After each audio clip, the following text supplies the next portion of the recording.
And I'm going to read to you just verses 1 to 6 tonight. இன்றைக்கு 1 முதல் 6 வரைக்குமாக உங்களுக்கு நான் வாசிக்க போகிறேன். I'm not even going to give you the background of all the 11 chapters that have gone before. ஏற்கனவே படித்து முடித்தோமே 11 அதிகாரங்கள் அதை குறித்த பின்னணியை சொல்ல போவதும் இல்லை.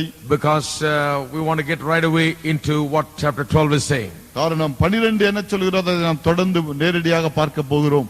Now chapter 12 verses 1 through 6. 12ஆம் அதிகாரம் 1 முதல் 6 முடிய. There appeared a great wonder in heaven, a woman clothed with the sun and the moon under her feet, and upon her head a crown of 12 stars. அந்தியும் ஒரு பெரிய அடையாளம் வானத்திலே காணப்பட்டது. ஒரு ஸ்திரீ சூரியனை அணிந்திருந்தாள். அவள் பாதங்களின் கீழே சந்திரனும் அவள் சிரசின் மேல் 12 நட்சத்திரங்களும் உள்ள கிரீடமும் இருந்தன. She being with child cried, travailing in birth and pained to be delivered.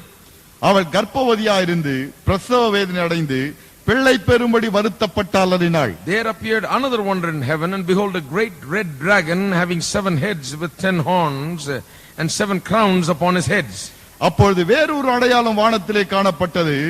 7 தலைகளையும் 10 கொம்புகளையும் தன் தலைகளின் மேல் 7 முடிகளையும் உடைய சிவப்பான பெரிய வலு சர்ப்பம் இருந்தது. And his tail drew the third part of the stars of heaven and did cast them down to the earth. And the dragon stood before the woman which was ready to be delivered, for to devour her child as soon as it was born.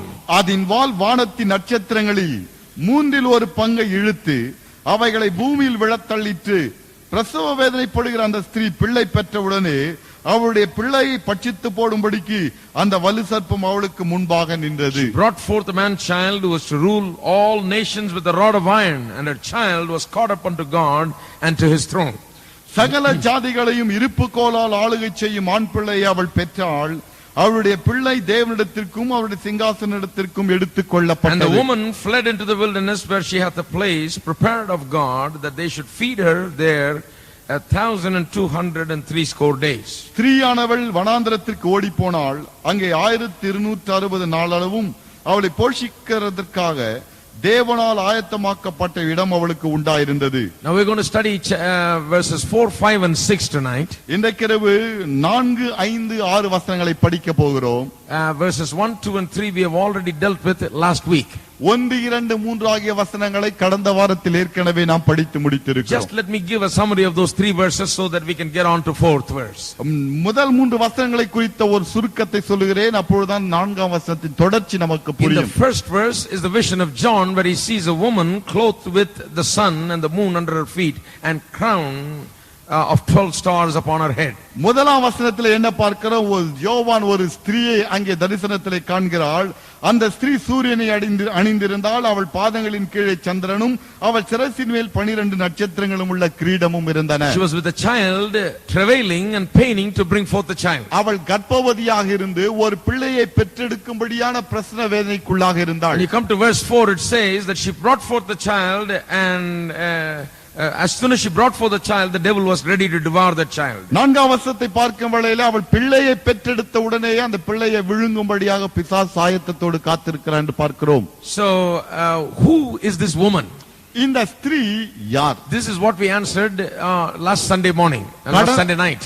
கடந்த ஞாயிற்றுக்கிழமை மாலையிலே இதற்கான பதிலை தான் நாம் கண்டோம். There have in the past some people try to speculate, some women preachers try to speculate and say they were that woman and they're going to bring forth a man child and so on. கடந்த காலத்திலே ஒரு சில பெண் பிரசங்கியார்கள் தோன்றி நான் தான் அந்த பெண் என்று சொல்லிக் கொண்டார்கள்.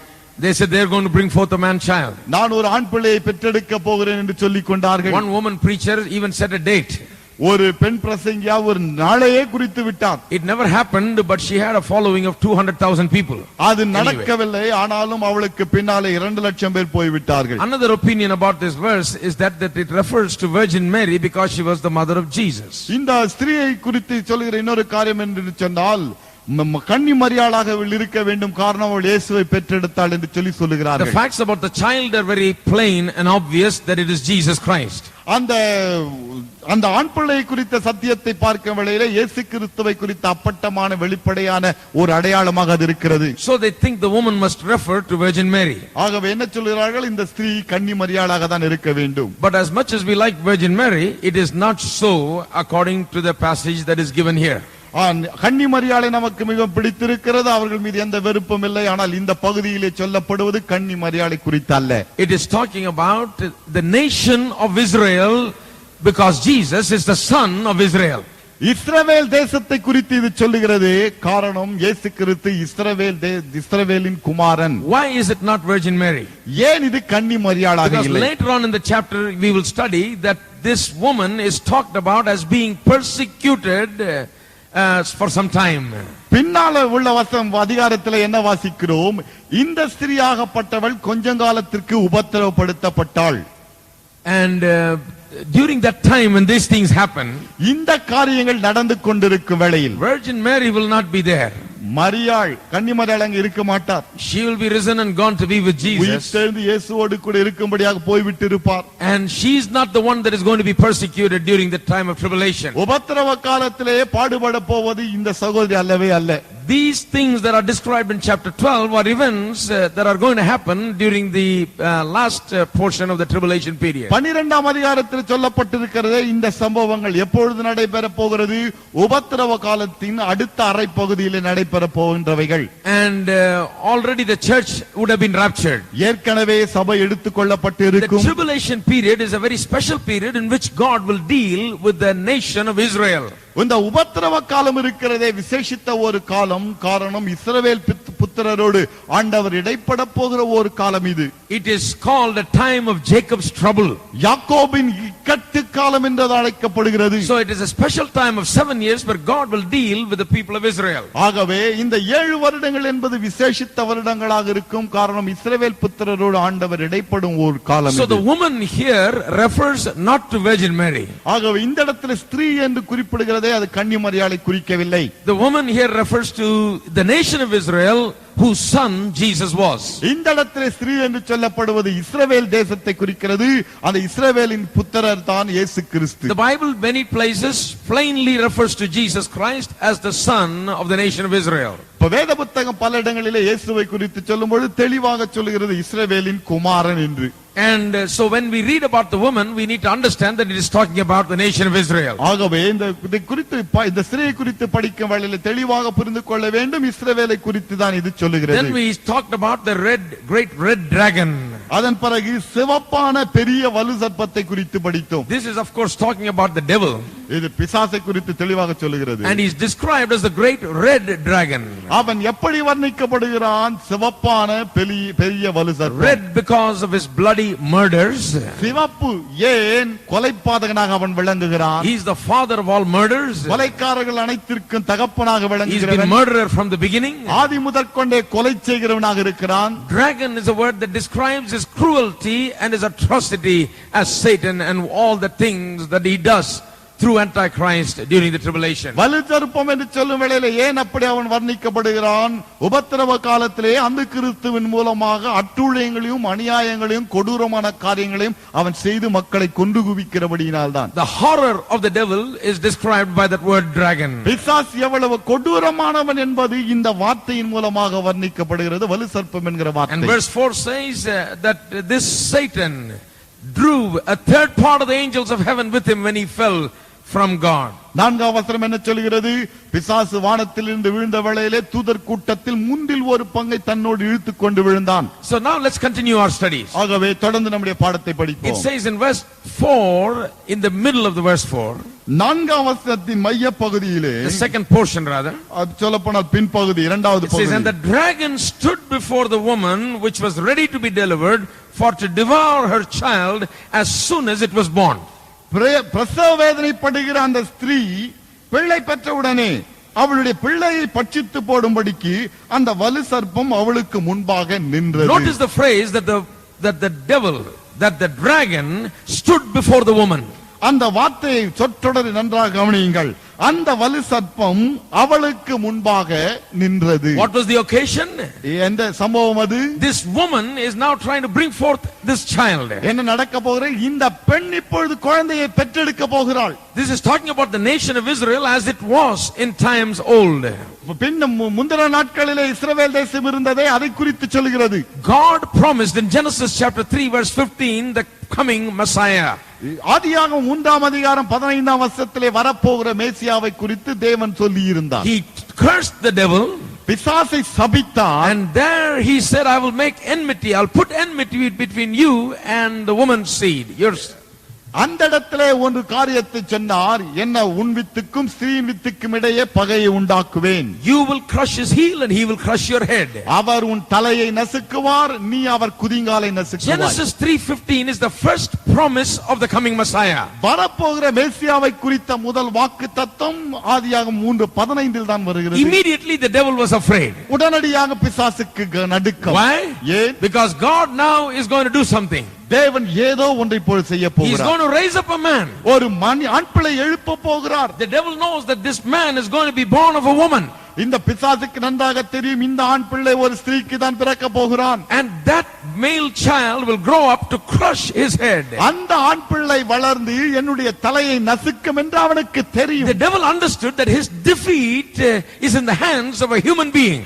பிசாசுக்கு நன்றாக புரிந்து விட்டது, தன்னுடைய தோல்வி ஒரு மனிதனின் கையில் தான் இருக்கிறது. That is why from the beginning the devil tried to stop all the male children that he suspected would become his conqueror. ஆகவேதான் ஆதி முதற்கொண்டே தன்னுடைய தலையை நசுக்குவான் இந்த ஆண் பிள்ளை என்று எவரையெல்லாம் சந்தேகப்பட்டானோ அந்த ஆண் பிள்ளை பிறந்த உடனேயே குழந்தையிலேயே அந்த குழந்தையை கொல்ல முற்பட்டு வருகிறான். I told you last week that in Genesis chapter 4 verse 1, கடந்த வாரத்திலே உங்களுக்கு நான் சொன்னேன், ஆதியாகமம் 4:1 the mother of Cain also expected the same thing. Eve expected the same thing.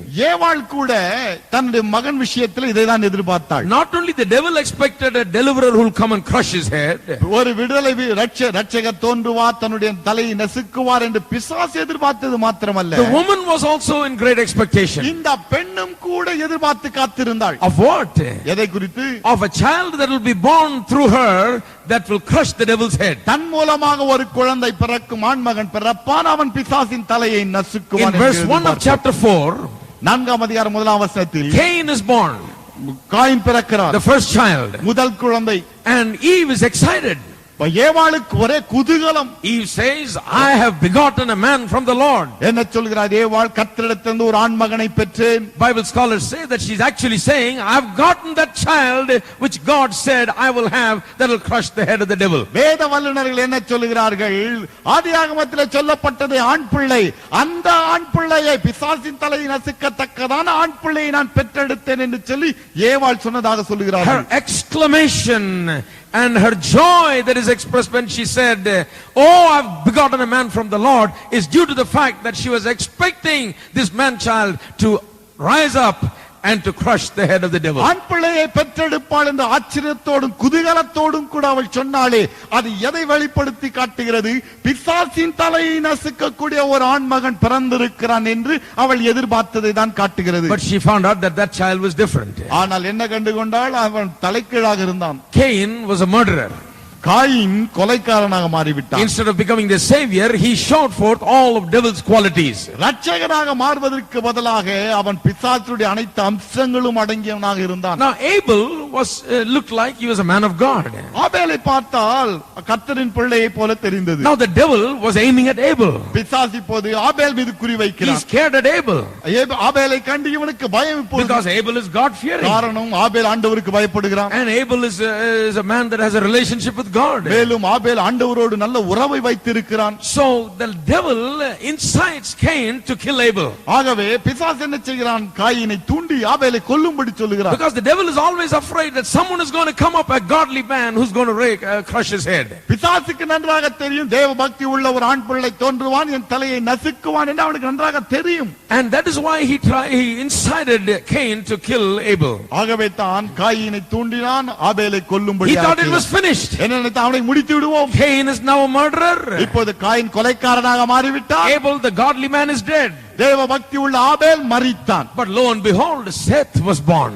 ஆனால் ஆச்சரியம் என்னவென்றால் சேத் அங்கே பிறக்கிறான். And when Seth was born, the Bible says that men began to call upon the name of the Lord. சேத் பிறந்த வேளையிலே வேத புத்தகம் சொல்லுகிறது மக்கள் கர்த்தரை தொழுது கொள்ள ஆரம்பித்தார்கள். There's good news. நற்செய்தி அது. Once again, God will not relent. God will not let go. He is having his seed here on this earth. ஆண்டவர் ஒருபொழுது சோர்ந்து விட மாட்டார், கைவிட்டு விட மாட்டார். தன்னுடைய வித்து சந்ததி பூமியில இருக்கும்படியாக அவர் பார்த்தே தீருவார். So Seth was the godly man. ஆகவே சேத் தேவ பக்தி உள்ள மனுஷன். Raised up godly people. தேவ பக்தி உள்ள மக்களை அவன் உருவாக்கினான். Then after the flood of Noah, நோவாவின் ஜலப்பிரளயத்துக்கு பிறகு Noah and his family were the only ones. நோவாவும் அவன் குடும்பமும் மாத்திரம் தான் தப்பி பிழைத்தார்கள். Noah was a godly man.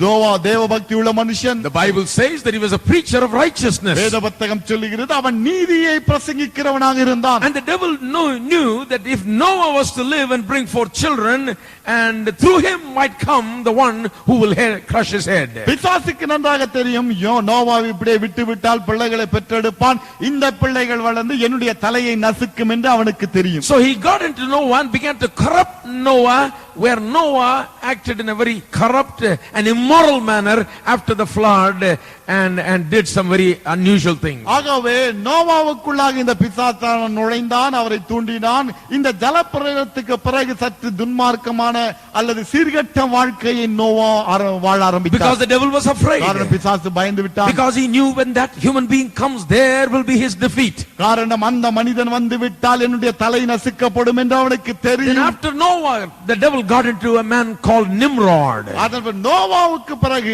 Nimrod என்கிற மனிதனுக்குள்ளாக பிசாசு நுழைந்தான். And he got that man thinking that he can be like God. என்ன நினைத்தான்? அந்த மனிதன் நினைத்தான் நான் கடவுளாக மாற முடியும். I can do great things. பெரிய காரியங்களை நான் செய்ய So they முடியும். began to build the Tower of Babel. அங்கே பாபேல் கோபுரத்தை கட்ட ஆரம்பித்தார்கள். And God had to come down and confound their languages so that it will be confused and the project will not be a success. அந்த திட்டம் நிறைவேறாதபடிக்கு தேவன் இறங்கினார், அவருடைய மொழி பாஷைகள் அனைத்தையும் தாறுமாறாக குழப்பி போட்டார். Then God chose Abraham. அதன் பிறகு தேவன் ஆபிரகாமை தெரிந்து As soon கொண்டார். as God chose Abraham, the devil made sure that Abraham won't have a child. ஆபிரகாமை தேவன் தெரிந்து கொண்ட உடனே பிசாசு உஷாராக இருந்து விட்டான். ஆபிரகாமுக்கு பிள்ளை பிறக்காமல் பார்த்து கொண்டான். Now who's the man of God? இப்போது யார் தேவனுடைய மனிதன்? In the whole earth, Abraham was.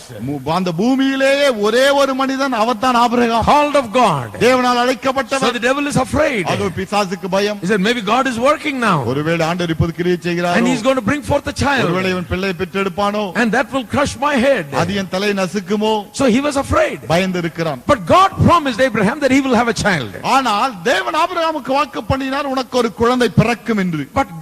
But Satan corrupted Abraham's mind and led him into disbelief. ஆனால் பிசாசு ஆபிரகாமுடைய மனதை கரைப்படுத்தினான், அவிசுவாசத்திற்குள்ளாக ஆபிரகாம் நுழையும்படியா செய்து விட்டான். Abraham had a tough time believing the promise of God for a child. ஒரு குழந்தைக்காக ஆண்டவர் கொடுத்த வாக்குத்தத்தத்தை ஆபிரகாம் விசுவாசிப்பதற்கு சற்று கடினமாகத்தான் இருந்தது. So he took a woman that is not part of the that was different and had a child through her. ஆகவே வேறொரு குலத்தை சேர்ந்த ஒரு பெண்ணை எடுத்தான், அவளோடு கூட ஒரு பிள்ளையை பெற்றான். And had Ishmael. இஸ்மவேலை பெற்றெடுத்தான். He thought that he will give seed for his descendants. என்ன நினைத்தான்? என்னுடைய சந்ததி இவன் மூலமாக உருவாகும் என்று But நினைத்தான். God said, no, this will not be your seed. I will give you a son. ஆனால் கர்த்தர் ஆபிரகாமை பார்த்து சொல்லிவிட்டார், ஆபிரகாமே இது உன் சந்ததியாக இருக்காது, நான் உனக்கு குமாரனை கொடுப்பேன். So the devil hated Abraham. ஆகவே பிசாசு ஆபிரகாமை வெறுத்தான். There came a big famine in the land. தேசத்திலே பெரிய பஞ்சம் உண்டாயிற்று. And Abraham and his family left the promised land and ran away. Abraham அவன் குடும்பமும் அந்த பஞ்ச தேசத்திலிருந்து புறப்பட்டு வேறொரு தேசத்துக்கு போய் விட்டார்கள். And there they began to lie for survival. அந்த இடத்திலே உயிர் பிழைப்பதற்காக ஒரு பொய்யும் சொல்ல He had to வேண்டியிருந்தது. lie that Sarah was his sister. சாராள் தன்னுடைய சகோதரி என்கிற பொய்யை அவன் சொல்ல வேண்டியிருந்தது. Satan put all kinds of unbelief in Abraham's mind. ஆபிரகாமுடைய மனதிலே பலவிதமான அவிசுவாசத்தை பிசாசு நுழைத்தான். Somehow wanted to destroy that hope of that Messiah. எப்படியாக மேசியாவை குறித்த ஒரு நம்பிக்கை இருக்கிறதே அதை அழிக்க வேண்டும் என்கிற எண்ணம் இவனுக்கு. But then ஆனால் பிறகு God will not let go. ஆண்டவர் விடவில்லை. Abraham had Isaac his son, Abraham ஈசாக்கை பெற்றெடுத்தார். and Jacob, அதன் பிறகு ஈசாக் யாக்கோபை and பெற்றார். then through Jacob came Joseph. அதன் பிறகு யாக்கோபின் மூலமாக யோசேப்பு பிறந்தான். And Joseph went into the land of Egypt. யோசேப்பு எகிப்துக்குள்ளாக போனார். First, it was a time of prosperity for the people of Israel in Egypt. எகிப்திலே முன்னாட்களிலே பார்க்கும்போது இஸ்ரவேல் புத்திரருக்கு செழிப்பான காலமாக தான் During இருந்தது. Joseph's time, it was all good.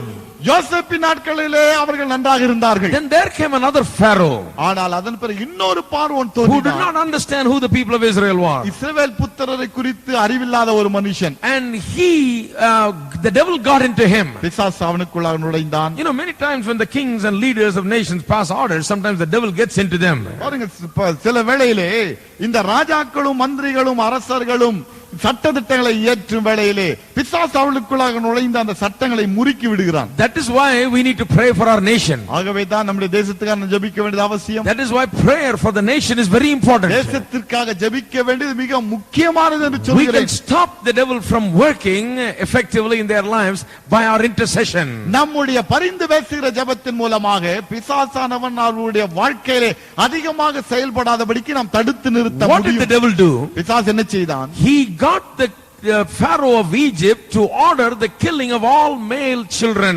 சகல that are born in the Jewish families. யூதருடைய குடும்பத்திலே பிறக்கிற ஒவ்வொரு ஆண் பிள்ளையும் கொன்று போடும்படியாக பார்வோன் சொல்லும்படியாக பார்வோனுடைய இருதயத்தை பிசாசு ஏவி The விட்டான். midwives were ordered அந்த மருத்துவச்சிகளுக்கு கட்டளை that கொடுக்கப்பட்டது. all male children should be destroyed. ஆண் பிள்ளைகள் அனைவரும் கொல்லப்பட வேண்டும். Why? ஏன்? So that there will not be a generation. ஒரு சந்ததி தோன்றிவிடக் கூடாது. So that there will not be a deliverer. ஒரு ரட்சகன் எழும்பிவிடக் கூடாது. So that there will not be a savior. ஒரு ரட்சகர் உதித்து விடக் கூடாது. Satan was all the time at work through the history among the Jewish people.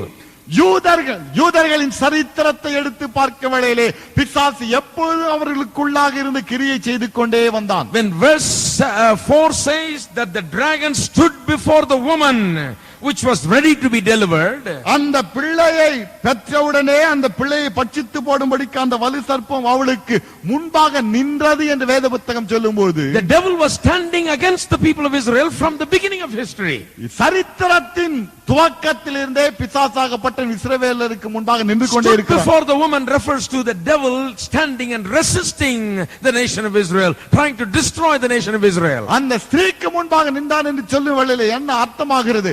அந்த பிள்ளையை கொன்று போடும்படியாக ஆதி முதற்கொண்டே பிசாசானவன் அங்கேயே நின்று கொண்டிருக்கிறான். Stood before that woman Israel. அந்த இஸ்ரவேல் என்கிற அந்த பெண்ணுக்கு முன்பாக நின்று Because கொண்டிருக்கிறான். out of Israel is going to come the savior. அந்த இஸ்ரவேலிலிருந்து தான் அந்த ரட்சகர் வரப்போகிறார். Then came the time period of kings in Israel. அதன் பிறகு இஸ்ரவேல் சரித்திரத்தில் ராஜாக்களின் காலம் வந்தது. Saul was the first one. முதல் ராஜா சவுல். Second was David. இரண்டாவது தாவீது. Now David, the devil really wanted to destroy. தாவீதை பிசாசு உண்மையாலுமே அழிக்க முற்பட்டான். Somehow he got the idea. Here is a man after God's own heart. தேவனுடைய இருதயத்திற்கேற்ற ஒரு மனிதன் இருக்கிறான் என்பதை கண்டு கொண்டான். God loved David. தேவன் தாவீதை அதிகமாக God நேசித்தார். wanted to make him king. அவனை ராஜாவாக்க முற்பட்டார். Jesus is going to be the son of David. இயேசு கிறிஸ்து தாவீதின் குமாரனாக வரப்போகிறார். So the devil got interested in David. ஆகவே பிசாசுக்கு இப்பொழுது தாவீதின் மீது ஒரு He wanted to kill David. தாவீதை கொல்ல வேண்டும். That is why he put such an enmity inside Saul against David, where Saul tried to kill David and chased him all over the country trying to kill him. அதனால்தான் பிசாசாகப்பட்டவன் சவுலுக்குள்ளாக ஏராளமான கசப்பை வைத்தான், பகையை வைத்தான். இந்த சவுல் தாவீதை கொல்லும்படியாக ஊர் ஊராக துரத்தி அடித்தான். And finally Saul did not succeed. கடைசியிலே சவுல் வெற்றி பெறவில்லை. And David was anointed king. தாவீது அரசனாக அபிஷேகம் பண்ணப்பட்டான். And David ruled as king. அரசனாக தாவீது பல வருடம் ஆண்டான். The devil's attempts were a failure. பிசாசுடைய முயற்சிகள் தோல்விவிட்டன. A man named Haman one time tried to destroy the entire nation of Israel. அதன் பிறகு ஆமான் என்று சொல்லப்பட்ட ஒரு மனிதன் யூத மக்கள் அனைவரையும் அழிக்க முயற்சி எடுத்தான். But he did not succeed. He died in the very gallows that he dug for people of Israel. அவன் வெற்றி பெறவில்லை. இஸ்ரவேல் புத்திரருக்காக செய்து வைத்திருந்த அதே தூக்குமய மேடையிலே இவனும் மரித்தான். Now the devil could not stop the child from being born. பிள்ளை பிறக்காதபடிக்கு பிசாசினால் தடுத்து நிறுத்த முடியவில்லை. All through the nation's history, the nation of Israel's history, the devil tried. இஸ்ரவேலின் புத்திரரின் சரித்திர காலம் முழுவதும் அவர்கள் இப்படியாக முயற்சி எடுக்கப்பட்டார்கள். Could not stop the child from being born. அந்த பிள்ளையை பிறக்காதபடிக்கு இவன் தடுத்து நிறுத்த முயற்சி எடுத்தான். He tried to kill the child before it was born. அந்த பிள்ளை பிறக்க முன்பே கொன்றுவிட வேண்டும் என்கிற எண்ணம். Tried to completely get rid of the people of Israel. இஸ்ரவேலின் புத்திரரை எப்படியாவது ஒழிக்க வேண்டும் என்று எண்ணம் கண்ணங்கணம் கொண்டான். But he could not do so. ஆனா முடியவில்லை. Then the child was born. அந்த பிறகு பிள்ளை பிறந்தது. That was bad news for the devil. பிசாசுக்கு ஒரு கெட்ட செய்தி இது. And the devil rushes to the scene. பிசாசு அங்கே ஓடுகிறான். As soon as the child is born, பிள்ளை பிறந்த உடனேயே creates such jealousy in the heart of the Herod of the time. அந்நாட்களில் இருந்தானே மன்னன் ஏரோது அவனுக்குள்ளாக ஒரு பொறாமையை உருவாக்கினான். Strangely, a great jealousy rises out of him because of people saying the king of the Jews is born. யூதர்களின் ராஜா பிறந்து விட்டார் என்று மக்கள் சொன்னபடினாலே இந்த மன்னனுக்குள்ளாக ஒரு பொறாமை கிளம்பி விட்டது. And what does he do? என்ன செய்கிறான்? He is ordering all children under the age of 12 and under the age of 2 to be killed. 2 வயதுக்குட்பட்ட ஆண் பிள்ளைகள் அனைவரும் கொல்லப்பட வேண்டும் என்கிற கட்டளையை பிரகடனம் பண்ணுகிறான். But God made sure that this child was safe. ஆனால் இந்த குழந்தையை ஆண்டவர் பாதுகாத்துக் கொண்டார். Angel appeared to Joseph தேவதூதன் யோசேப்புக்கு தரிசனம் and told கொடுக்கிறார். him to flee to Egypt எகிப்துக்கு ஓடி போய் என்று சொன்னார். until this thing was finished. இந்த This order was இந்த over. விஷயங்கள் எல்லாம் முடிகிற வரைக்கும் அங்கே இரு என்று சொன்னார். So God saved the child. ஆகவே கர்த்தர் குழந்தையை காப்பாற்றினார். The devil could not kill the child after he was born. பிசாசாகப்பட்ட இந்த குழந்தை பிறந்த பிறகு அந்த குழந்தை இவனால் கொல்ல முடியவில்லை. Now the child has grown up. குழந்தை வளர்ந்து விட்டது. Now the child was baptized. இப்பொழுது இந்த பிள்ளை ஞானஸ்நானம் பெற்றுக் கொண்டது. Now the child is a powerful child. இப்போ இந்த குழந்தை ஆற்றல் மிக்க குழந்தையாக He has இருக்கிறது. come to destroy the works of the evil one, the Bible says. வேத புத்தகம் சொல்லுது பொல்லாங்கனுடைய கிரியைகளை அழிக்கவே இவர் வெளிப்பட்டார். Jesus went into the wilderness இயேசு வனாந்திரத்துக்கு போகிறார். after fasting for 40 days. He was led into the wilderness for temptation. அவர் தானே 40 நாள் உபவாசம் இருக்கிறார், சோதிக்கப்படுகிறார் வனாந்திரத்திலே. There the devil once again tries to kill Jesus. இயேசுவை கொல்லும்படியாக பிசாசு அங்கேயும் முயற்சி எடுக்கிறான். What does he tell Jesus? இயேசுவை பார்த்து என்ன சொன்னான்? Go up on the pinnacle of the temple and jump from there, தேவாலயத்தின் உப்பரிகைக்கு செல்லும், அங்கே இருந்து கீழே so குதி. that everyone will know that you are the Messiah. எல்லோரும் பார்ப்பார்கள் நீரே மெஸ்ஸியா என்று அறிவார்கள். But the real intent is not that everyone will know that he is the Messiah. ஆனால் The real intent is this Messiah will be killed as he jumps from the pinnacle of the temple. இந்த பிசாசுடைய உண்மையான நோக்கம் மக்கள் இதை பார்க்க வேண்டும், இவர் மேசியாவாக இருக்கிறார் என்று அறிந்து கொள்ள வேண்டும் என்பது அல்ல. மேலே இருந்து இவர் குதிக்க வேண்டும், இந்த மேசியா சாக வேண்டும் என்பதுதான் இவனுடைய எண்ணம். He said, turn these stones into bread. You are hungry. பசியா இருக்கிறாயே, கற்களை அப்பங்களாக மாற்றும் என்று சொல்லுகிறான். He tried to make Jesus, instead of a spiritual person, try to make him a sensual person, a carnal person.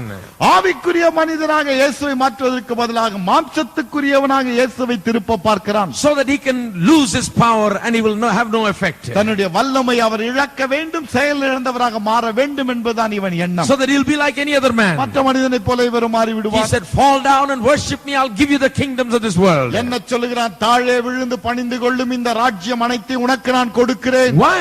ஏன்? So that Jesus will worship the devil and be slave to him just like all other human beings. என்னாகும்? இயேசு பிசாசை தொழுது கொள்வார், பிசாசின் அடிமையாக மாறி விடுவார். So that he will not be the savior anymore. ரட்சகராக இருக்க மாட்டார், சாதாரண மனிதனாக But மாறி all விடுவார். of his temptations were overcome. அனைத்து சோதனைகளை இயேசு மேற்கொண்டார். Jesus was successful. இயேசு வெற்றி அடைந்தார். In fact, when he came out of the wilderness, the Bible says he came out with great power.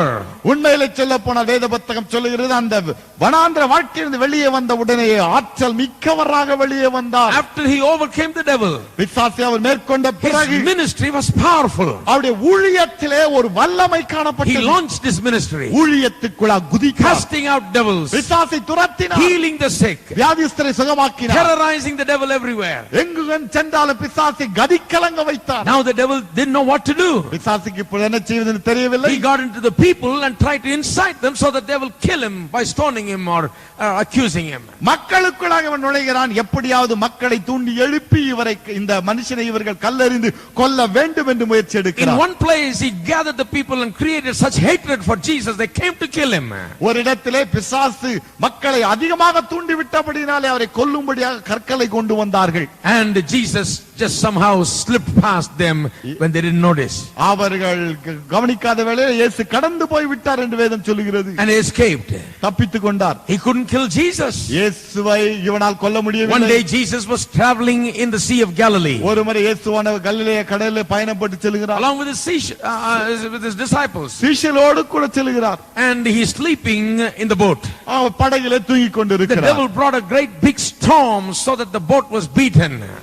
படகு முழுகத்தக்கதாக பிசாசாகப்பட்ட பெரிய அலையை புயல் காற்றை கொண்டு வருகிறார். And the disciples knew for sure, many of them fishermen knew for sure that they will sink and they will die there. சீஷர்களிலே பலர் மீனவர்களாக இருந்தபடியாலே நிச்சயமாக இந்த புயல் காற்றினால் நாம் மடிந்து விடுவோம் என்று நன்கு அறிந்திருந்தார்கள். They woke up Jesus. இயேசுவை எழுப்பினார்கள். Jesus got up. இயேசு எழுந்தார். Rebuked the wind and the wave. காற்றையும் கடலையும் அதட்டினார். And it was calmed. அமைதியாயிற்று. Once again the devil was defeated. திரும்பவும் பிசாசுக்கு தோல்வி. And during the various Passover feasts, பஸ்கா பண்டிகை பல பண்டிகைகளிலே several Passover feasts are recorded in the Gospels. சுவிசேஷங்களிலே பல பஸ்கா பண்டிகைகள் எழுதி வைக்கப்பட்டிருக்கிறது. Particularly the 3 Passover feasts that Jesus partook in the 3 years of his ministry. குறிப்பாக இயேசுவானவர் ஊழியம் செய்த 3 வருடங்களே அவர் பங்கு கொண்ட 3 பஸ்கா பண்டிகைகள். Every Passover was a great time of conflict. ஒவ்வொரு பஸ்கா பண்டிகையிலும் பார்த்தால் ஏதாவது பிரச்சனை தான். The devil will get into people, cause such hatred against Jesus so that they'll try to kill him. பிசாசானவன் மக்களுக்குள்ளாக நுழைவான், வெறுப்பை தூண்டுவான், மக்கள் இயேசுவை கொல்லும்படியாக எழுப்புவான். But finally, ஆனா கடைசியிலே he thought that he had Jesus. இயேசுவை பிடித்து விட்டோம் என்று He thought நினைத்தான். finally it has worked. கடைசியாக நம்முடைய திட்டம் நிறைவேறியது என்று நினைத்தான். All the Pharisees had become the devil's agents. பரிசேயர்கள் அனைவரும் பிசாசின் ஏஜென்ட்களாக மாறிவிட்டார்கள். And they began to accuse Jesus. இயேசுவை குற்றம் சாட்ட The ஆரம்பித்தார்கள். Sanhedrin, the Jewish court, accused Jesus. சனகரேம் சங்கம் இருக்கிற யூதர்களின் மன்றம் அது இயேசுவை குற்றம் சாட்டியது. This man who was sinless was put on the cross. பாவமற்ற இந்த மனிதர் சிலுவையிலே அறையப்பட்டார். No law of any country will agree. எந்த தேசத்தின் சட்டமானாலும் இதை This ஒத்துக்காது. man has not done anything. இந்த மனிதன் எந்த தவறும் செய்யவில்லை. Nothing that is worthy of a punishment like this. இவ்விதமான மரணத்திற்கு பாத்திரமான ஒன்றையுமே இவர் செய்யவில்லை. It was inspired of the devil. பிசாசினால் தூண்டப்பட்டது. And the devil thought, I had him. பிசாசனை தான் பிடித்து விட்டேன். I had him. மாட்டிக்கொண்டார். Here he is on the cross. இப்ப சிலுவையிலே I தொங்குகிறார். will kill him and I'll finish his story right there. இந்த இவரை இங்கே கொன்று இவர் கதையை முடிப்பேன் என்று எண்ணினான். But you know the devil did not realize something. ஆனால் பிசாசு ஒன்றை உணரவில்லை. உங்களுக்கு தெரியுமா? Hebrews chapter 11, chapter 2 says this. எபிரேயர் 2ஆம் அதிகாரம் இதை சொல்கிறது.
Are partakers of flesh and blood, he also himself likewise took part of the same, that through death he might destroy him that had the power of death, that is the devil.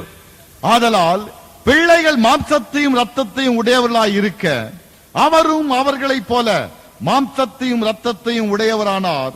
மரணத்துக்கு அதிகாரியாகிய பிசாசானவனை தமது மரணத்தினாலே அழிக்கும்படிக்கு இப்படியானார். As the children are partakers of the flesh and blood, he also became same. பிள்ளைகள் மாம்சத்தையும் இரத்தத்தையும் உடையதை போல இவரும் மாம்சத்தையும் இரத்தத்தையும் He உடையவரானார். also partook of the flesh and blood. இவரும் இந்த மாம்சத்தையும் இரத்தத்தையும் That உடையவரானார். means he became incarnate, he became flesh. அர்த்தம் என்ன? இவர் மனிதனாக மாறினார். He came as a man. ஆண் பிள்ளையாக உதித்தார். Why? ஏன்? So that through death he might destroy the one who has the power of death. மரணத்தின் மூலம் மரணத்துக்கு அதிகாரியை அழிக்கும்படிக்கே இப்படியானார். Now this is what Satan didn't realize. பிசாசு இதைத்தான் உணரவில்லை. Jesus was dying with a purpose. இயேசுவானவர் நோக்கத்தோடு மரிக்கிறார். His death is not going to be his defeat. இவருடைய மரணம் இவருடைய தோல்வியாக இருக்க போவது இல்லை. He is going to enter into death and experience and taste death so that he can defeat the one who has the power of death. மரணத்துக்குள்ளாக நுழைய போகிறார், மரணத்தை ருசி பார்க்க போகிறார், மரணத்துக்கு அதிகாரியானவனை அங்கே தோற்கடிக்க The போகிறார். devil didn't know this. பிசாசுக்கு இது தெரியாது. This is a problem. இது பிரச்சனை. The cross was a mystery to the devil. சிலுவை பிசாசுக்கு ஒரு பரம ரகசியம். Now some people think the devil is like God, you know. சிலர் நினைக்கிறார்கள் பிசாசு ஆண்டவரை போலன்னு. They almost equate the devil with God. ஏறக்குறைய பிசாசு ஆண்டவரும் ஒண்ணா They பேசுவாங்க. think the devil looks in their hearts.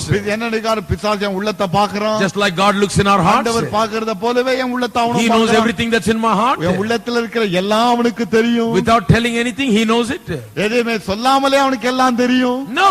இல்லை. They don't have the right teaching about the devil. பிசாசை குறித்த சரியான போதனை இவர்களுக்கு இல்லை. God is omniscient, knows all things. ஆண்டவர் சர்வ ஞானி, அனைத்தையும் அறிந்தவர். He knows our hearts. நம்முடைய உள்ளம் அவருக்கு தெரியும். He knows us before we can even say anything. ஒன்றை சொல்வதற்கு முன்பே என்ன சொல்ல போகிறோம் அவருக்கு தெரியும். He knows everything. எல்லாம் அவருக்கு But the தெரியும். devil is not omniscient. ஆனால் பிசாசு சர்வ ஞானி இல்லை. He only knows what we tell him. நாம் என்ன சொல்லுகிறோமோ அதுதான் அவனுக்கு தெரியும். Hello? இருக்கிறீங்களா? The devil only knows what we tell him. நீங்கள் என்ன சொல்லுகிறீர்களோ அதுதான் பிசாசுக்கு That தெரியும். is why the Bible says, ஆகவேதான் வேதம் சொல்லுகிறது, life and death are in the power of the tongue. மரணமும் ஜீவனும் நாவின் அதிகாரத்தில் இருக்கும். Why? ஏன்? When you utter a word, ஒரு வார்த்தை நீங்கள் சொல்லும் பொழுது the devil catches you on that word. அந்த வார்த்தையை கொண்டு பிசாசு உங்களை பிடிக்கிறான். Through that word, the devil dominates you. அந்த வார்த்தையின் மூலம் பிசாசு உங்களை ஆட்டி Through படைக்கிறான். that word, the devil ministers death to you. அந்த வார்த்தையின் மூலம் பிசாசு உங்களுக்குள்ளாக மரணத்தை கொண்டு வருகிறான். When I say death, I don't mean just death when you fall down and die. I mean death in every way. மரணம் என்று சொல்லுவதற்கு கீழே விழுந்து செத்து விடுவதை குறிப்பிடவில்லை, அனைத்து அம்சங்களிலும் சொல்லுகிறேன். Anything that is not full of life is death. ஜீவனற்ற உயிரற்ற எதுவானாலும் சரி மரணம் தான் அது. Anything that is not of peace is death. சமாதானமற்ற எதுவாக இருந்தாலும் சரி அது மரணம் தான். Anything that is not of God is sin and therefore death. தேவனிடத்திலிருந்து வராத எதுவானாலும் சரி அது பாவம், ஆகவே அது மரணம். Anything that is not of faith is sin and therefore it is death. விசுவாசத்தினால் வராத எதுவானாலும் பாவம், ஆகவே அது ஒரு மரணம். When you speak words, வார்த்தை நீங்கள் சொல்லும் பொழுது the devil catches you at your word. உங்கள் வார்த்தையை கொண்டு பிசாசு உங்களை That is பிடிக்கிறான். why the proverb says we are snared by the words of our mouth. ஆகவே தான் நீதிமொழியில் என்ன சொல்லப்பட்டிருக்கிறது, உன் வாயின் வார்த்தைகளால் That's why பிடிபட்டாய். you should be very careful to talk. அதனால தான் பேசும்போது ஜாக்கிரதையா பேசணும். You shouldn't just turn it loose like you turn a tap loose. ஆமா, வந்ததை அப்படியே அவுத்து விடக்கூடாது. Tap திருப்பி விடுற மாதிரி திறந்து விட கூடாது வாயை. You must control it. கட்டுப்படுத்த வேண்டும். Keep the switch சுவிட்சை அடைக்கு. and turn it loose only when you know what you're talking about. என்ன பேசுகிறோம் என்று அறிந்துதான் அவிழ்த்து விட வேண்டும். You know, when it says, when the proverb says about how you'll be snared by the words of your mouth. உன் வாயின் வார்த்தைகளால் பிடிபட்டாய் என்று வேதம் சொல்லும்போது எங்க சொல்லுது தெரியுமா? It is talking about co-signing for another person. இன்னொரு மனிதனோடு இன்னொரு மனிதனுக்காக கையெழுத்திடும் பொழுது, ஒன்றாக இணைந்து கையெழுத்திடும்போது அந்த இடத்துல இது He is சொல்லுகிறது. borrowing 1 lakh. அதாவது அவர் 1 லட்சம் ரூபாய் கடன் And you're வாங்குறாரு. saying, don't worry, if he doesn't pay, I'll pay. என்ன சொல்லுகிறீங்க நீங்க? அவர் கொடுக்கலாம் பரவாயில்லைங்க, நான் They கொடுக்க don't கையெழுத்து tell it to போடுங்க. you like that. உங்களுக்கு அப்படி அவங்க சொல்றது இல்ல. They say, just sign, we just need 1 sign. That's இல்ல all. சும்மா கேரண்டி கையெழுத்து நீங்க போட்டா சும்மா போடுங்க. Nothing will happen. ஒண்ணு ஆகாதுங்க. Just sign. சும்மா கையெழுத்து He's போடுங்க. going to pay, so you just sign. அவர் கொடுக்க போறார், நீங்க சும்மா கையெழுத்து போட்டா போதும். And I've met a lot of people who've signed. கையெழுத்து போட்ட பலர் நான் பார்த்திருக்கிறேன். And the other guy runs off. ஓடியே போயிடுவான் அவன், வாங்கினவன். Disappears out of the scene. அங்கே காட்சியில் இல்லாமலே ஓடி போய் And விட்டான். what happens? என்ன ஆகும்? The signing, the man who signs has by his word said something. By signing said something. கையெழுத்து போட்டாரே அந்த மனிதன், அந்த மனிதன் கையெழுத்து போடுவது மூலமாக வார்த்தையாலே ஒன்று அங்கே சொல்லுகிறார். What does he say? என்ன சொல்லுகிறார்? That I am the guarantor. நான் இதற்கு உத்தரவாதி. I guarantee repayment. திருப்பி கொடுப்பதிலே நான் உத்தரவாதம் That's what எடுக்கிறேன். he's saying. அதுதான் அங்க சொல்லுகிறான். You know, when they take you to court and catch you by the neck and make you pay that 1 lakh, உங்களை நீதிமன்றத்துக்கு அழைத்து சென்று கழுத்தை பிடித்து நெரித்து 1 லட்சம் ரூபாய் கொடு என்று சொல்லும்போது how do they do it? எப்படி செய்கிறார்கள்? It is by your word you are snared. வார்த்தையாலே It மாட்டிக்கொண்டாய். is by what you said when you signed. That is what snares you. கையெழுத்து போடும்போது என்ன சொன்னாயோ அதிலே நான் சிக்கிக் கொண்டாய். I have had many people had that bad experience. பலருக்கு விதமான கெட்ட கனவுல எனக்கு நல்லா தெரியும். கெட்ட கனவு இல்ல, கெட்டமா நடந்திருக்கு. It has happened to them. நடந்திருக்கிறது.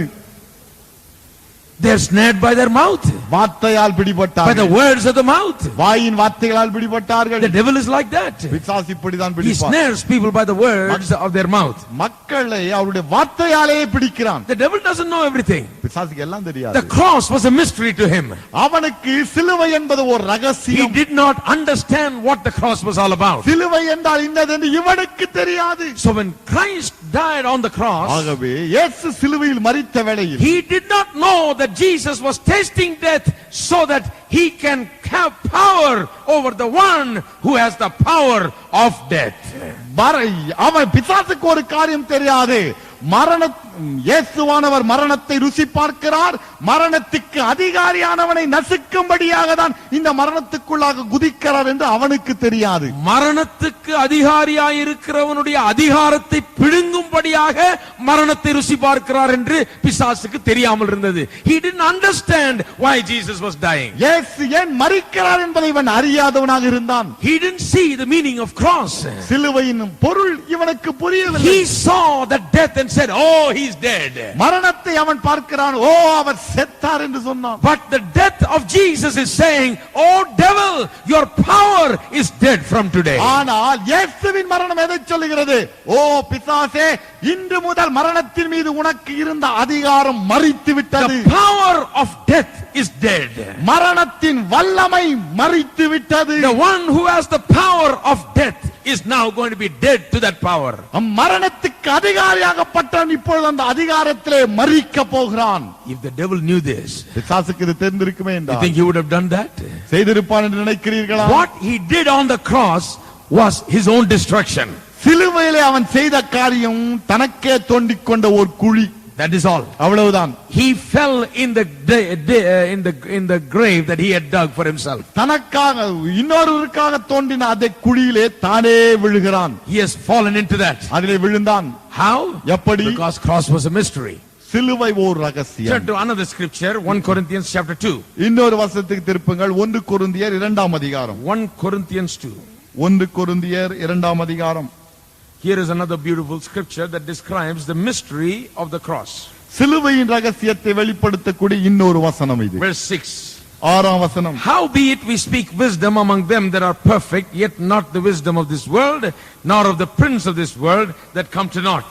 அப்படி இருந்தும் தேறினவர்களுக்குள்ளே ஞானத்தை பேசுகிறோம், இப்பிரபஞ்சத்தின் ஞானத்தை அல்ல, அழிந்து போகிறவர்களாகிய இப்பிரபஞ்சத்தின் பிரபுக்களுடைய ஞானத்தையும் அல்ல. But we speak the wisdom of God in a mystery, even the hidden wisdom which God ordained before the world unto our glory. உலக தோற்றத்திற்கு முன்னே தேவன் தம்முடைய மகிமைக்காக ஏற்படுத்தினதும் மறைக்கப்பட்டதுமாயிருந்த ரகசியமான தேவ ஞானத்தையே பேசுகிறோம். It says, which none of the princes of this world knew. என்ன சொல்கிறது? அதை இப்பிரபஞ்சத்தின் பிரபுக்களில் ஒருவனும் அறியவில்லை. For had they known it, they would not have crucified the Lord of glory. அறிந்தார்களே, ஆனால் மகிமையின் கர்த்தரை அவர்கள் சிலுவையில் அறைய Oh, மாட்டார்களே. praise God. கர்த்தருக்கு ஸ்தோத்திரம். It says it's a mystery. என்ன சொல்லுது? ரகசியம். He says, Paul says, we speak the wisdom of God. Pavul என்ன சொல்கிறார்? தேவ ஞானத்தையே நாங்கள் பேசுகிறோம். What we have from the scripture is a mystery that is revealed to us tonight. இன்றைக்கு வேதத்தில் நமக்கு சொல்லப்பட்டிருக்கிறது தேவனுடைய வார்த்தையிலிருந்து கிடைக்கும் ரகசியம். The mystery of the cross is revealed. சிலுவை குறித்த ரகசியம் வேதத்திலே வெளிப்படுத்தப்படுகிறது. The cross was a mystery. சிலுவை ஓர் ரகசியம். If they had known what was behind the cross and the death of Jesus on the cross, they would not have crucified him. சிலுவைக்கு பின்னாலேயும் இயேசுவின் மரணத்துக்கு பின்னாலேயும் என்ன இருக்கிறது என்பதை அறிந்திருந்தார்களே என்றால் இயேசுவை சிலுவையில் அறைந்திருக்க மாட்டார்கள். Now the devil has put Jesus on the cross. அது பிசாசு இயேசு சிலுவையில் அறைந்து This விட்டான். great red dragon that stood before the woman all through history thinks now that he has succeeded. சரித்திரம் முழுவதுமாக இந்த ஸ்திரீக்கு முன்பாக நின்று கொண்டிருந்ததே சிவப்பான பெரிய வலுசர்ப்பம் இப்பொழுது இந்த மரணத்தை கண்டுவிட்டது. Thinks that it's got victory. என்ன நினைத்தது? மரணத்தை கண்டு வெற்றி அடைந்து விட்டோம் என்று எண்ணினது. But ஆனால் what happened? என்ன ஆயிற்று? On the third day there was a resurrection. மூன்றாவது நாளிலே உயிர்த்தெழுதல். The devil couldn't understand that. பிசாசுக்கு இது புரியவில்லை. The devil had already arranged with the Roman government to seal the grave so that no one will steal and create stories. ரோம அரசாங்கத்தை கையிலே போட்டுக்கொண்டு இந்த கல்லறை முத்திரை போடும்படியாக பிசாசு ஏற்கனவே இதற்கான வழி வகுத்து விட்டான். But resurrection was inevitable. ஆனால் உயிர்த்தெழுதல் தவிர்க்க முடியாத It ஒன்று. happened. நடந்து விட்டது. In spite of all the protection given, it happened. எவ்வளவு பாதுகாப்பு கொடுக்கப்பட்ட பிறகும் நடந்து விட்டது. The stones were rolled கற்கள் உருட்டி தள்ளப்பட்டன. and Jesus came out of the grave. இயேசு கல்லறையிலிருந்து வெளியே வந்தார். And for 40 days he appeared to many people. 40 நாட்களுக்கு மக்களுக்கு தரிசனம் கொடுத்தார். That was a blow to the devil. பிசாசுக்கு ஒரு மரண அடி. He thought, oh, I put him to death. என்ன நினைத்தான்? அவரை மரணத்துக்குள் ஆக்கினேன். All through the history of the nation of Israel, I've kept following him and I put him to death finally. இஸ்ரவேல் புத்திரரின் சரித்திரம் முழுவதுமாக இவரை நான் தொடர்ந்து கொண்டே வந்தேன். கடைசியிலே இவரை மரணத்துக்குள் ஆக்கினேன். I thought he's finished. முடிந்தது என்று நினைத்தேன். But now, lo and behold, he has risen again from the dead. ஓ, மரணத்திலிருந்து இவர் உயிரோடு எழுந்து விட்டாரே என்று அலறினான். Jesus rose again. இயேசு உயிரோடு எழுந்தார். And then, பிறகு let's read verse 5. 5ஆம் வசனத்தை வாசிப்போம். And she brought forth a man child who was to rule all nations with a rod of iron, and her child was caught up unto God and to his throne. சகல ஜாதிகளையும் இருப்பு கோலால் ஆளுகை செய்யும் ஆண் பிள்ளை அவள் பெற்றாள். அவருடைய பிள்ளை தேவனிடத்திற்கும் அவருடைய சிங்காசனத்திற்கும் எடுத்துக் கொள்ளப்பட்டது. This is talking about the birth of Jesus and the ascension of Jesus. இயேசுவின் பிறப்பையும் இயேசு எடுத்துக் கொள்ளப்பட்டதையும் இது குறிப்பிடுகிறது. John is seeing the vision and he is describing the entire history of the Jewish people along with the birth and the ascension of Jesus. யோவான் தரிசனத்தை காண்கிறார். இஸ்ரவேல் புத்திரரின் சரித்திரம் முழுவதையும் பார்க்கிறார். இயேசுவின் பிறப்பையும் பார்க்கிறார். இயேசு எடுத்துக் கொள்ளப்படுவதையும் காண்கிறார். Child was caught up unto God and to his throne.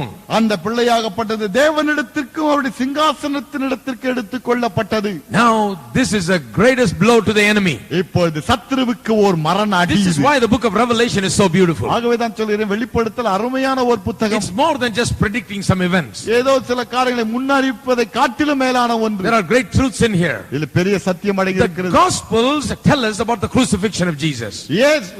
சுவிசேஷங்கள் இயேசு சிலுவையில் அறையப்பட்டதை சொல்கிறது. And the epistles tell about the resurrection and the meaning of the resurrection.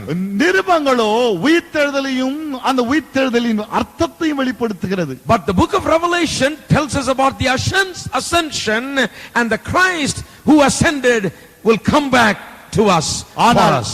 வெளிப்படுத்துற விசேஷமோ இயேசு எடுத்துக் கொள்ளப்பட்டதையும் எடுத்துக் கொள்ளப்பட்ட இயேசு நமக்கென்று திரும்பி வரப்போவதையும் சொல்லுகிறது. The Bible is not complete without the book of Revelation. வெளிப்படுத்தல் இல்லாமல் வேத புத்தகம் முழு வேத புத்தகமாகாது. The Bible does not stop with the resurrection of Jesus. இயேசுவின் உயிர்த்தெழுதலோடு வேத புத்தகம் நின்று The விடவில்லை. Bible does not stop with the ascension of Jesus. இயேசு எடுத்துக் கொள்ளப்பட்டதோடு வேத புத்தகம் முடியவில்லை. When Jesus was taken up, இயேசு எடுத்துக் கொள்ளப்பட்ட வேளையில் 2 angels stood there இரண்டு தூதர்கள் அங்கே and நின்றார்கள். told the disciples, சீஷர்களை பார்த்து "Ye சொன்னார்கள், men of Galilee, why you stand here gazing at the sky? கலிலேயராகிய மனுஷரே, நீங்கள் ஏன் வானத்தை அண்ணாந்து பார்த்து The நிற்கிறீர்கள்? same Jesus that was taken up before you will in like manner come back." உங்களுக்கு முன்பாக எடுத்துக் கொள்ளப்பட்ட இயேசுவானவர் அதே விதமாக திரும்பி வருவார். Now this is more trouble for the devil.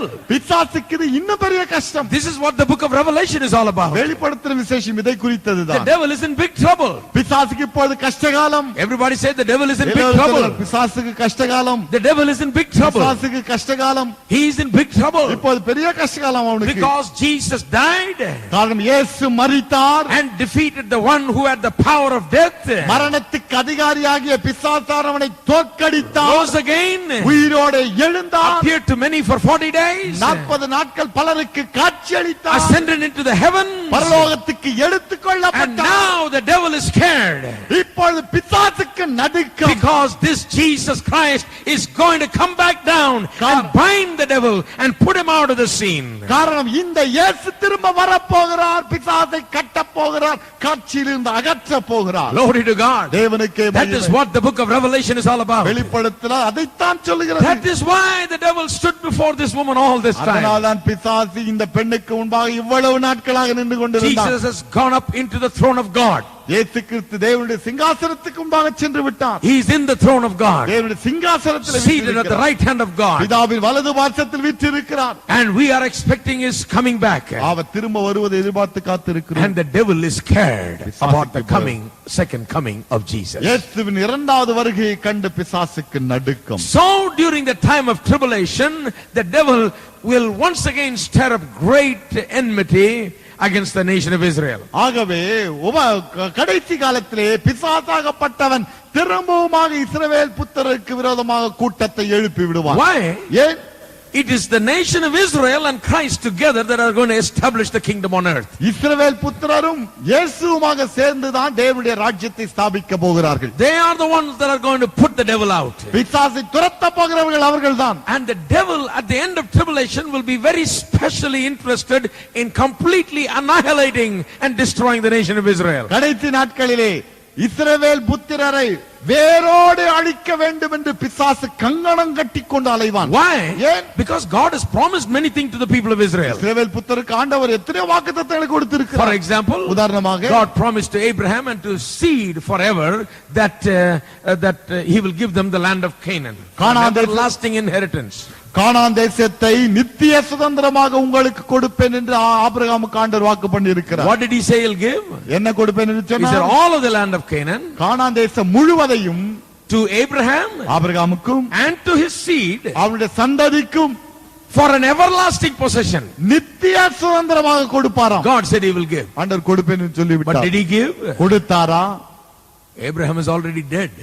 Abraham ஏற்கனவே செத்து போயிட்டார். His grave is still there. கல்லறை இன்னும் இருக்கிறது. Abraham didn't get all the land.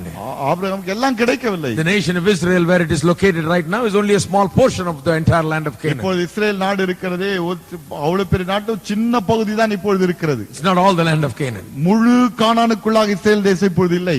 You know, God didn't say that I'll give it to your generations, your people, your seed. He said I'll give it to you and your seed. கர்த்தர் என்ன சொன்னார்? உனக்கும் உன் சந்ததிக்கும் அந்த தேசம் முழுவதையும் நித்திய சுதந்திரமாக கொடுப்பேன். உன் சந்ததிக்கு மட்டும் தரேன்னு சொல்ல, அப்பனா பரவாயில்ல, ஆபிரகாம் செத்து போயிட்டார், சந்ததிக்கு கிடைக்கும் நினைக்கலாம். உனக்கும் கொடுப்பேன், உன் சந்ததிக்கும் கொடுப்பேனார். ஆனா செத்து போயிட்டார் Abraham. What will happen now? இப்பொழுது என்ன ஆகும்? God will raise him up. ஆண்டவர் அவரை உயிரோடு எழுப்புவார். There is coming a resurrection day. உயிர்த்தெழுந்த நாள் வருகிறது. When God will raise Abraham up. ஆண்டவர் ஆபிரகாமை உயிரோடு எழுப்புவார். And God will raise his descendants up. அவருடைய சந்ததியையும் எழுப்புவார். And he will give them the nation of Israel, give the nation of Israel the land of Canaan. கானான் தேசத்தை இஸ்ரவேல் புத்திரருக்கு நிச்சயம் For கொடுப்பார். an everlasting possession. நித்திய சுதந்திரமாக கொடுப்பார். Even in teaching the doctrine of resurrection, this promise of God to Abraham is held as a foundation. உயிர்த்தெழுதலை குறித்த உபதேசத்திலே ஆபிரகாமுக்கு ஆண்டவர் கொடுத்தார் இந்த வாக்கு தத்தம். இது ஒரு அஸ்திபாரத்தை போல விளங்கி போதிக்கப்படுகிறது. One of the proofs that resurrection will happen is that God has promised to Abraham that he will give the land to him. That is why the resurrection will happen. உயிர்த்தெழுதல் நடக்கும் என்பதற்கு பல ஆதாரங்களிலே ஒரு ஆதாரம், கானான் தேசத்தை உனக்கு கொடுப்பேன் என்று ஆண்டவர் ஆபிரகாமுக்கு வாக்கு பண்ணினாரே, அதுவும் ஒன்றாக திகழ்கிறது. God is going to give it. ஆண்டவர் கொடுக்கத்தான் And the போகிறார். devil is going to fight it. பிசாசு அதை எதிர்த்து நிற்பான். Because when God gives it, காரணம் தேவன் அதை கொடுக்கும்போது that is when the end of the devil is going to come. அப்பொழுதுதான் பிசாசுக்கு முடிவு காலம். That is when the devil is going to be bound. அப்பொழுதுதான் பிசாசு கட்டப்படுவான். That is when the devil is going to be put away. அப்பொழுதுதான் பிசாசு He ஒழிக்கப்படுவான். knows his end has come. அவனுக்கு தெரியும் முடிவு வந்து விட்டது. He knows that his end is drawing near. தன்னுடைய முடிவு சீக்கிரமாக வருகிறது அவனுக்கு தெரியும். Just as he persecuted the people of Israel. இஸ்ரவேல் புத்திரரை உபத்திரப்படுத்தினது போலவே just all through history he stood before that woman Israel சரித்திர காலம் முழுவதுமாக இஸ்ரவேல் புத்திரருக்கு முன்பாக நின்றது போலவே and tried to stop the child from being born அந்த பிள்ளை பிறக்காதபடிக்கு தடுத்து நிறுத்தியதை போலவே and tried to stop the child from surviving after it was born. பிறந்த பிறகு அந்த பிள்ளை பிழைக்காதபடிக்கு இவன் முயற்சி எடுத்தான். All that never succeeded. அனைத்து வெற்றி பெறவே இல்லை. And today the devil hates the church. இன்றைக்கு பிசாசு சபையை வெறுக்கிறான். And he wants to destroy church. சபைகளை அழிக்க பார்க்கிறான். Because church is a challenge to his authority. காரணம் அவன் அதிகாரத்துக்கு சபை ஒரு சவாலாக இருக்கிறது. But ஆனால் he is defeated at the hands of the church. சபையின் கைகளிலே இவனுக்கு தோல்விதான். Turn with me to Ephesians chapter 1. எபேசியர் 1க்கு திருப்புங்கள். Where is Jesus now? இப்போ இயேசு எங்கே இருக்கிறார்? Revelation says he is ascended to the Father. வெளிப்படுத்தல் சொல்கிறது பிதாவினிடத்திற்கு அவர் எடுத்துக்கொள்ளப்பட்டார். Ephesians chapter 1. எபேசியர் 1 verse 20 and 21. 20-21 Which he wrought in Christ when he raised him from the dead and set him at his own right hand in the heavenly places. கிறிஸ்துவை மரித்தோரிலிருந்து எழுப்பி அவரை உன்னதங்களில் தம்முடைய வலது பார்சத்தில் உட்காரும்படியாக செய்தார். Where? எங்கே? At the right hand of God. தேவனுடைய வலது பாரிசத்தில். Far above all principalities, power, might and dominion and every name that is named, not only in this world but also in that which is to come. எல்லா துரைத்தனத்திற்கும் அதிகாரத்திற்கும் வல்லமைக்கும் கர்த்தத்துவத்திற்கும் இம்மையில் மாத்திரமல்ல மறுமையிலும் பெயர் பெற்றிருக்கும் எல்லா நாமத்துக்கு மேலாய் அவர் உயர்ந்திருக்கத்தக்கதாக உட்கார வைத்தார். That's where Jesus is. அங்கேதான் He இருக்கிறார். is seated in a position of power and authority over the devil. பிசாசின் மீது வல்லமையும் அதிகாரமும் கொண்டவராக உயர்ந்த இடத்தில் உட்கார்ந்து இருக்கிறார். Philippians chapter 2 பிலிப்பியர் 2ஆம் அதிகாரம் and verses 9 to 11.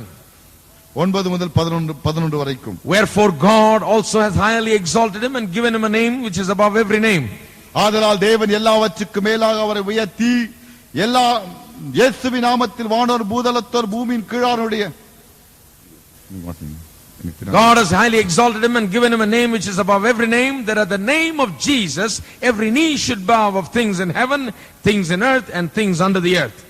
ஆதலால் தேவன் எல்லாவற்றுக்கும் மேலாக அவரை உயர்த்தி இயேசுவின் நாமத்தில் வானோர் பூதலத்தோர் பூமியின் கீழானுடைய முழங்கால் யாவும் முடங்கும்படிக்கும் and that every tongue should confess that Jesus Christ is Lord to the glory of God the Father. பிதாவாகிய தேவனுக்கு மகிமையாக இயேசு கிறிஸ்து கர்த்தர் என்று நாவுகள் யாவும் அறிக்கை பண்ணும்படிக்கும் எல்லா நாமத்திற்கும் மேலான நாமத்தை அவருக்கு தந்தருளினார். That is the position that Jesus holds today. இயேசுவுக்கு இருக்கக்கூடிய அந்தஸ்து அதுதான் என்று. Name above every name. எல்லா நாமத்துக்கும் மேலான நாமம். Hebrews chapter 10 எபிரேயர் 10ஆம் அதிகாரம் verses 12. 12ஆம் வசனம். But this man, after he has offered one sacrifice for sins forever, sat down at the right hand of God. இவரோ பாவங்களுக்காக ஒரே பலியை செலுத்தி என்னென்றைக்கும் தேவனுடைய வலது பாரிசத்தில் உட்கார்ந்து. That's where he is there. இன்றைக்கு அங்கேதான் இருக்கிறார். Next verse. அடுத்த வசனம். From henceforth expecting till his enemies be made his footstool. இனி தம்முடைய சத்துருக்களை தமது பாதபடியாக்கி போடும் வரைக்கும் காத்துக் கொண்டிருக்கிறார். The very fact that Jesus died was a defeat to the devil. இயேசு மரித்தார் என்கிற உண்மையே பிசாசுக்கு ஒரு தோல்வி. Because he defeated the power of death by death. மரணத்தின் மூலமாக மரணத்தின் அதிகாரத்தை சாகடித்தார். He rose again and that was a big blow. உயிரோடு எழுந்தாரே அது இன்னும் பெரிய அடி. He ascended to the Father. பிதாவினிடத்துக்கு எடுத்துக்கொள்ளப்பட்டாரே. That literally terrorizes the devil. அது பிசாசுக்கு கதி கலங்க வைத்தது. Now he is sitting there. அங்கே இப்போ உட்கார்ந்து கொண்டிருக்கிறார். Why? ஏன்? Not because he's done everything and is finished. எல்லாவற்றையும் முடித்து விட்டோம் என்கிறபடினாலே அல்ல. No. இல்லை. The Bible says வேதம் that சொல்கிறது he is sitting there only temporarily waiting for his enemies to be made his footstool. தற்காலிகமாக தான் அங்கே உட்கார்ந்து கொண்டிருக்கிறார். ஏன்? பிசாசானவனை இவருடைய பாதபடியாக்கி போடுகிற வரைக்கும் உட்கார்ந்து கொண்டிருப்பார். The fact he is sitting there terrorizes the devil. அங்கே அவர் உட்கார்ந்து கொண்டிருக்கிற உண்மையே பிசாசுக்கு ஒரு பயம். He knows that he is sitting there so that the enemy can be made his footstool. சத்துருக்கள் பாதபடியாக்கி போடுகிற வரைக்கும் அவர் உட்கார்ந்து இருப்பார் என்பது அவனுக்கு நன்றாக தெரியும். Jesus is seated at the right hand of God. இயேசு தேவனுடைய வலது பாரிசத்தில் வீற்றிருக்கிறார். Waiting for something. ஒன்றுக்காக காத்து நிற்கிறார். Waiting for the time to come. காலம் நிறைவேற காத்திருக்கிறார். Waiting for the time when the enemy will be made his footstool. சத்துரு பாதபடியாக்கி போடுகிற வரைக்கும் காத்திருப்பார். Psalm 110 already prophesied that. 110 சங்கீதம் ஏற்கனவே இதை தீர்க்கதரிசனமாக சொல்லிவிட்டது. Said, the Lord said unto my Lord, sit thou at my right hand until I make thine enemies thy footstool. முதலாம் வசனம், கர்த்தர் என் ஆண்டவரை நோக்கி, நான் உம்முடைய சத்துருக்களை உமக்கு பாதபடி ஆக்கி போடும் வரைக்கும் நீர் என்னுடைய வலது பாரசத்தில் உட்காரும் என்றார். Praise God. கர்த்தருக்கு ஸ்தோத்திரம். Today Jesus is seated at the right hand of God, இன்றைக்கு இயேசு தேவனுடைய வலது பாரசத்தில் விட்டிருக்கிறார், waiting for காத்திருக்கிறார் the right time சரியான நேரத்துக்கு, when he will come back திரும்ப வருவார், and put this devil in his place. பிசாசை அவனுடைய இடத்திலே கொண்டு போய் விடுவார்.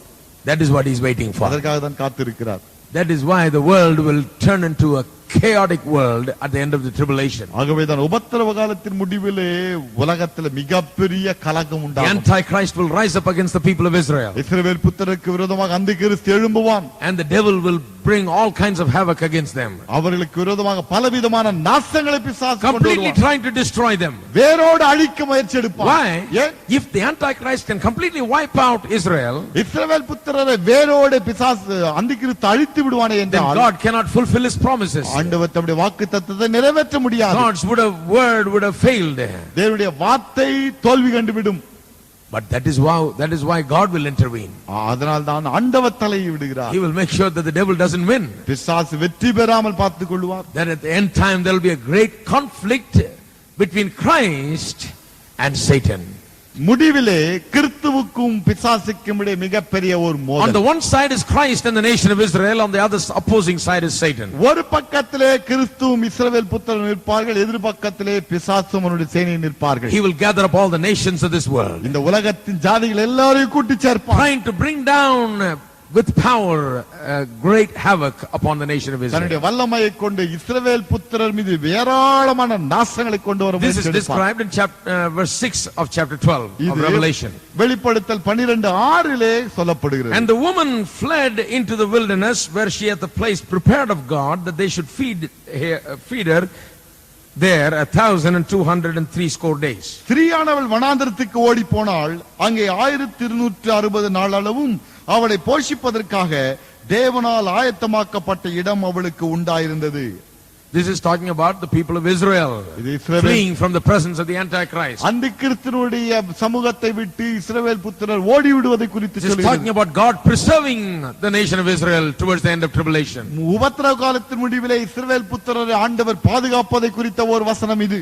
God will preserve them, ஆண்டவர் அவளை பாதுகாப்பார். and God will make sure that his promises are fulfilled. அவருடைய வாக்குத்தத்தங்கள் நிறைவேறுவதை ஆண்டவர் பார்த்துக் God will கொள்வார். show his faithfulness. ஆண்டவர் தன்னுடைய உத்தமத்தை வெளிப்படுத்துவார். Verse 4, 5 and 6 covers the entire history of the people of Israel from the beginning till the end. 4, 5, 6 வசனங்கள் இஸ்ரவேல் புத்திரரின் சரித்திரம் ஆரம்பம் முதற்கொண்டு முடிவு வரைக்குமாக அடங்கி From the இருக்கிறது. beginning the devil has stood before them, ஆரம்பத்திலே பிசாசு அவர்களுக்கு முன்பாக நின்றார், tried to destroy them. அழிக்க முயற்சி Throughout எடுத்தார். all history he has been active trying to destroy. சரித்திரம் முழுவதும் அழிக்கும்படியாக சுறுசுறுப்பாக இயங்கினார். Especially when Jesus came on the scene, he was against Jesus. குறிப்பாக இயேசு தோன்றிய வேளையிலே அவரை அழிக்க முற்பட்டார். Now Jesus has gone to the Father, இப்போது இயேசு seated at the right hand of God. தேவனுடைய வலது பாரசத்தில் வீற்றிருக்கிறார். During the time of tribulation, உபத்திரவ காலத்தில் the devil will be stirred up again, because he knows that the nation of Israel will once again receive their promises fulfilled. இஸ்ரவேல் புத்திரர் வாக்குத்தத்தம் பண்ணப்பட்ட தேசத்தை திரும்பமாக பெற்றுக்கொள்வார்கள் என்று